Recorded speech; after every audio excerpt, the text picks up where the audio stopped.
ॐ नमो भगवते वासुदेवाय। तो आइए रिस्पॉन्ड करते हैं आज के अध्याय का। श्री ब्रह्मा जी कहने लगे, दिन दिन मैं आपको पितामह और कुमार कार्तिकेय का एक आख्यान सुना रहा हूँ जो पुण्यदायक, पापनाशक और कल्याणकारी है। एक बार सभी लोगों के रचयिता पितामह सुखपूर्वक बैठे हुए थे। उनके पास श्रद्धा भक्ति से समन्वित होकर कार्तिकेय ने आकर प्रणाम किया और कहने लगे, विभो, आज मैं दिवाकर भगवान सूर्यदेव का दर्शन करने के लिए गया था। प्रदक्षिणा करके मैंने उनकी पूजा की तथा परम भक्ति और श्रद्धा से मस्तक झुकाकर उन्हें प्रणाम किया और वहीं बैठ गया। वहां पर मैंने एक महान आश्चर्य की बात देखी। स्वर्ण जटित छोटी छोटी घंटियों से युक्त श्रेष्ठ वैदुर्यादि मणियों और मुक्ताओं से सुशोभित विचित्र विमान से आ रहे एक पुरुष को देखकर भगवान दिवाकर सहसा अपने आसन से उठ खड़े हुए। उन्होंने सामने आए हुए उस पुरुष को अपने दाहिने हाथ से पकड़कर अपने सामने बिठाया और उसके सिर को सूंघा तथा उसका पूजन किया। फिर समीप में बैठे हुए उस पुरुष से भगवान सूर्य कहने लगे, हे भद्र, आपका स्वागत है। आपका हम सब पर बड़ा प्रेम है। आपने बहुत आनंद दिया है। जब तक महाप्रलय नहीं होता तब तक आप सदा मेरे समीप रहें। उसके पश्चात उस स्थान को जाएं जहां ब्रह्मा जी स्वयं स्थित हैं। इस बीच भगवान सूर्य के सामने एक श्रेष्ठ विमान पर आसीन दूसरा पुरुष वहां पर आया। उसका भी सूर्य भगवान ने ठीक उसी प्रकार आदर किया और उसे भी विनम्र भाव से वहीं बिठाया। देव शार्दुल, भगवान सूर्य के द्वारा की गई उन दोनों की पूजा देखकर मेरे मन में बड़ा कौतूहल उत्पन्न हो गया। अतः मैंने भगवान भास्कर से पूछा, देव, पहले जो ये मनुष्य आपके पास आया है और जिसे आपने अधिक संतुष्ट किया है, इसने ऐसा कौन सा पुण्य कर्म किया है जो इसकी आपने स्वयं ही पूजा की है? इस विषय को लेकर मेरे हृदय में विशेष रूप से कौतूहल उत्पन्न हो गया है। उसी प्रकार से आपने दूसरे मनुष्य की भी पूजा की है। ये दोनों सब प्रकार से पुण्य कर्म करने वाले उत्तम जनों में भी श्रेष्ठ मनुष्य हैं। आप तो सदा ब्रह्मा, विष्णु और शिव आदि देवताओं के द्वारा भी अर्चित और पूजित होते हैं। फिर आपके द्वारा ये दोनों किस कारण पूजित हुए? हे देवेश, मुझे आप कृपया इसका रहस्य बताइए। भगवान सूर्य कहने लगे, महामते, आपने इनके कर्म के विषय में बहुत अच्छी बात पूछी है। जिस कारण से ये मेरे पास आए हैं उसे अब आप भी श्रवण कीजिए। पृथ्वी तल पर अयोध्या नाम की एक प्रसिद्ध नगरी है जो मेरे अंश से उत्पन्न राजाओं द्वारा अभिरक्षित है। और उस अयोध्या नाम की नगरी में धनपाल नाम का एक श्रेष्ठ वैश्य रहता था। उस पुरी में उसने एक दिव्य सूर्य मंदिर बनवाया और बहुत से श्रेष्ठ ब्राह्मणों को बुलाकर उनकी पूजा की और फिर उनसे पुराण श्रवण कराने की प्रार्थना की तथा कहने लगे, हे द्विश्रेष्ठ, इस मंदिर में ये चारों वर्णों का समूह पुराण श्रवण करने का इच्छुक है। अतः आप पुराण श्रवण कराइए जिससे भगवान सूर्य मेरे लिए 7 जन्म तक वर देने वाले हों।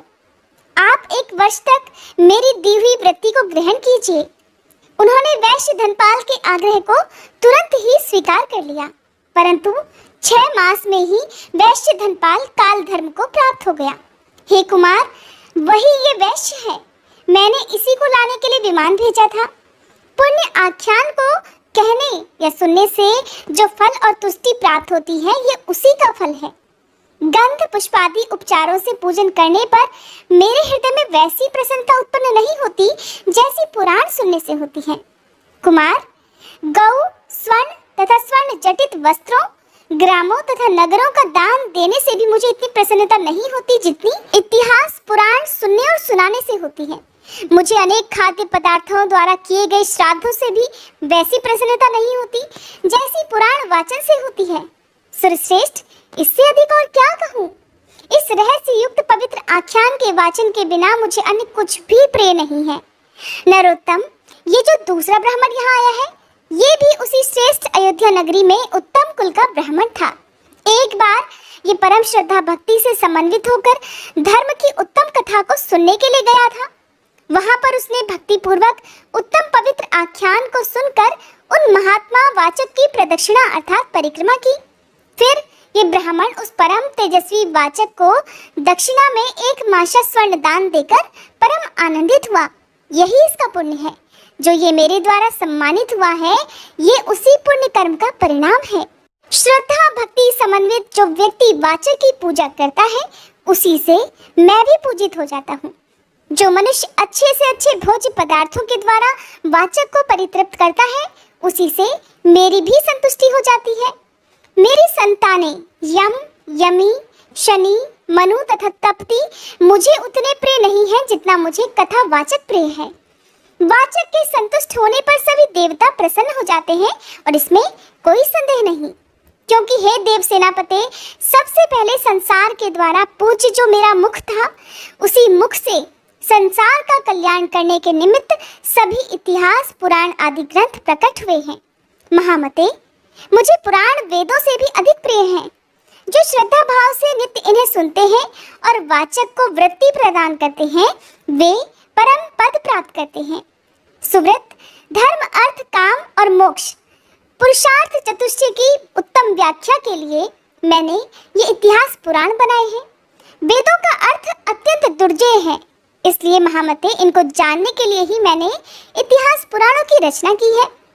जो मनुष्य प्रतिदिन पुराण श्रवण का उत्तम कार्य करता है, वह सूर्यदेव से ज्ञान प्राप्त कर परम पद को प्राप्त कर लेता है।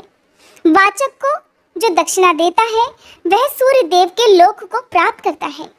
हे सूर्यश्रेष्ठ, इसमें आश्चर्य क्या है? जैसे देवताओं में देवराज इंद्र श्रेष्ठ हैं, शास्त्रों में वज्र श्रेष्ठ हैं, और जैसे तेजस्वियों में अग्नि, नदियों में सागर श्रेष्ठ माना गया है, ठीक वैसे ही सभी ब्राह्मणों में इतिहास पुराण वाचक ब्राह्मण श्रेष्ठ हैं। जो मनुष्य भक्ति पूर्वक पुराण वाचक का पूजन करता है, उसके उस पुण्य कर्म द्वारा ये संपूर्ण जगत ही पूजित हो जाता है। ब्राह्मण ने फिर से कहा, हे दिनदिन, देव देवेश्वर भगवान सूर्य के मंदिर में जो मनुष्य धर्म का श्रवण करता है या कराता है, उसके पुण्य से वह परम गति को प्राप्त कर लेता है। जो पुरुष भगवान सूर्य की 3 बार परिक्रमा करके भूमि पर मस्तक झुकाकर सूर्य नारायण को प्रणाम करता है, वह उत्तम गति को प्राप्त होता है। जो मनुष्य जूता पहनकर मंदिर में प्रवेश करता है, वह तामिस्र नामक भयंकर नरक में जाता है। जो सूर्य देव के स्नानार्थ घृत, दूध, मधु, इक्षुरस अथवा गंगादि पवित्र नदियों का उत्तम जल देते हैं, वे संपूर्ण कामनाओं को प्राप्त कर सूर्य मंडल को प्राप्त करते हैं।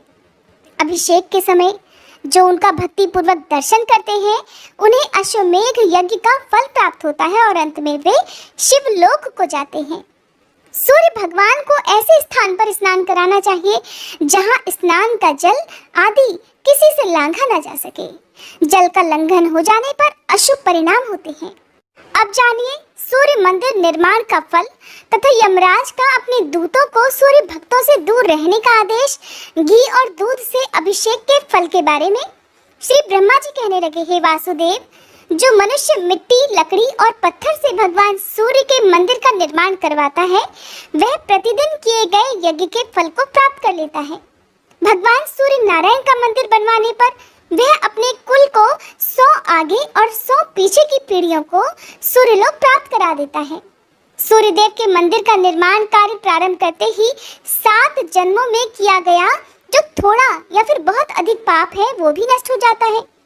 मंदिर में सूर्य की मूर्ति को स्थापित करने वाला मनुष्य कृतकृत्य हो जाता है और उसे दोष फल की प्राप्ति भी नहीं होती, और अपने आगे और पीछे के कुलों का उद्धार भी वो करा देता है। इस विषय में प्रजाओं को अनुशासित करने वाले यम ने पाश दंड से युक्त अपने किंकरों से तो पहले ही कहा है कि मेरे इस आदेश का यथोचित पालन करते हुए तुम लोग संसार में विचरण करो। कोई भी प्राणी तुम लोगों की आज्ञा का उल्लंघन नहीं कर सकेगा।